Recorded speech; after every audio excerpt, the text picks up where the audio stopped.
Hello and welcome back once again to Suikoden 2. I'm about to fight the giant Harpy boss here on Rocketay Mountain. Before we get going, there are several things that I want to illustrate to you. First off is that if you are choosing to fight this battle in the middle of the game, like I am, you will essentially have 4 required characters and 2 open party slots. Humphrey, Ryo, Minami, and Fudge will be required, and you'll have 2 slots to fill with whoever you want. Humphrey and Fudge have not officially joined your army yet, so unfortunately you can't change their equipment, nor can you give them runes. So there's not much you can really do to make them stronger than they already are, except for just blankly leveling them up. So your strategy will have to revolve around Ryo, Nanami, and the 2 other characters you choose to bring with you into battle. The first thing I want to illustrate here is Ryo and his first level Great Blessing spell. It says that it heals 70 HP for all allies, but as I've mentioned before, it heals much more than that. If you want to calculate exactly how much it will heal per character, it's simple. All you have to do is take this 70 HP and add it to his magic statistic. So, since Ryo's magic statistic is 100, it will actually heal 170 HP for all allies. It's very effective for a level 1 spell. Also, at this point, Ryo should have 2 uses of Battle Oath, which is probably the best straight healing spell in the game. It's wonderful because it also sometimes causes the Berserk status on your characters, making their physical attacks much stronger. Speaking of physical attacks, let's take a look here at Stallion. He's not a very strong character statistically, as you can see. His only superior statistic is his speed. He's probably the fastest character in the game. But this makes him a prime candidate for the Spark Rune. As you can see here, it says the Spark Rune. It says all member attack after wielder. Well, that's very vague. What that means is it simply means that if, say, I were to set Humphrey and Stallion to attack physically, Stallion will go first because of his high speed. As you can see, he's got a speed of 146. But then, because of the Spark Rune, that will trigger Humphrey to physically attack as well, directly after Stallion, even though his speed is about half of what Stallion's is.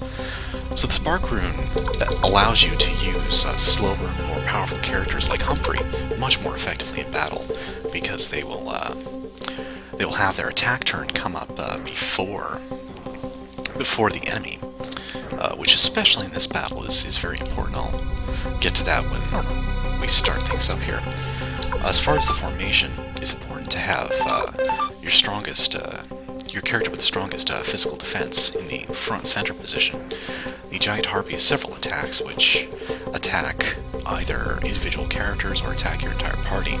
When he chooses to use the single target attacks, he will usually target the front center position or the front right position. So it's important to have 2 reasonably strong characters there. As you can see, I chose Flick and Stallion as my 2 optional characters. By the way, Stallion's True Holy Rune is not actually a true rune.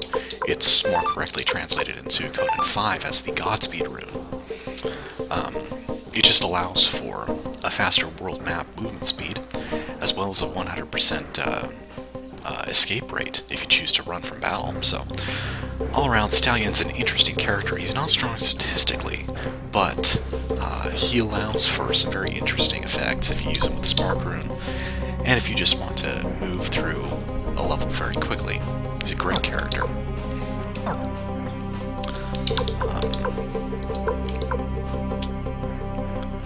With that said, I think we're ready to start the battle.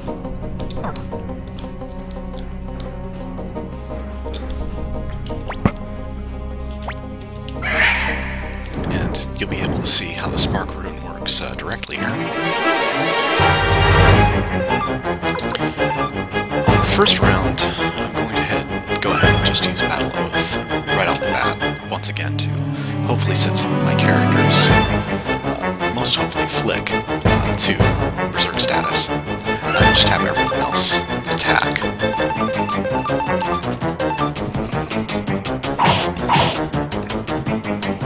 I gave Nanami some speed rings, so she actually is faster than Stallion at this point, but eventually Stallion will become the fastest character in the game, especially if high levels. Good, Flick was berserked. He'll do much more damage now, you'll see.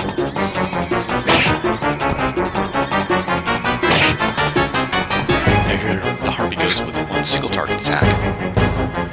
The Harpy also has an attack which picks one character up from the front row and drops them on the ground. On this round, I'm just going to go ahead and auto-battle my way through it. The attack where the Harpy drops a character on the ground often unbalances that character, and they won't be available to attack next turn. So it can be a little bit dangerous if you're having Rio, if, like me, you're having Rio be the battle's main healer. Because he can oftentimes just get picked up and unbalanced, and that leaves him unable to heal for the next round. As you can see here, the Harpy didn't deal too much damage to us, so I'm just going to go ahead and use Great Blessing. It should heal us all fully, and everyone else will just attack.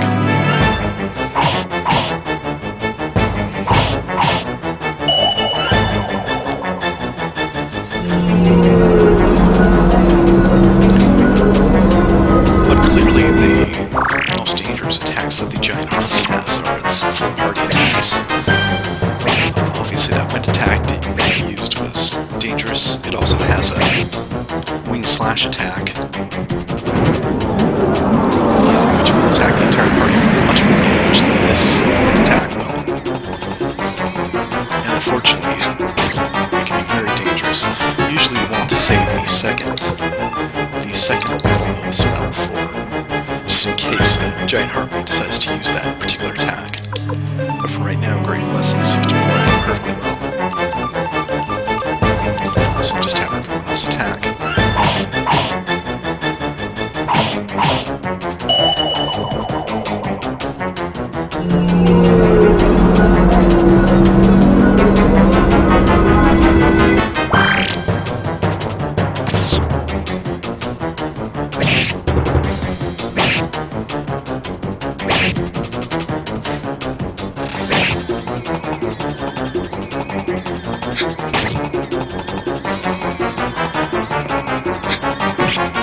Here we go. You'll see Rio took about 100 damage and wasn't balanced. If the Harpy uses that attack in combination with its wing slash attack, which will deal about 200 damage to each party member, things can get pretty dangerous, especially if your healer was unbalanced.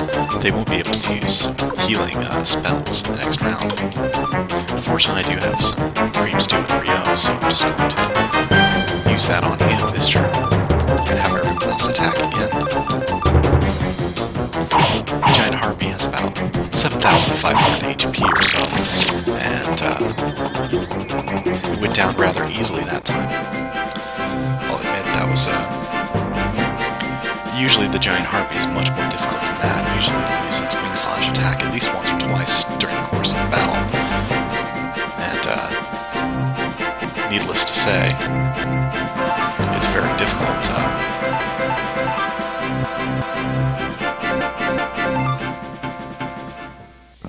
It's very difficult to recover from that at certain times. Well, I hope this video helped you if you were having trouble with the giant Harpy, and I hope I can use the future videos in the series to illustrate basic points about basic points and basic tactics as to how to use your characters, much like I did in this one. Thanks for watching, and I'll see you in the next video.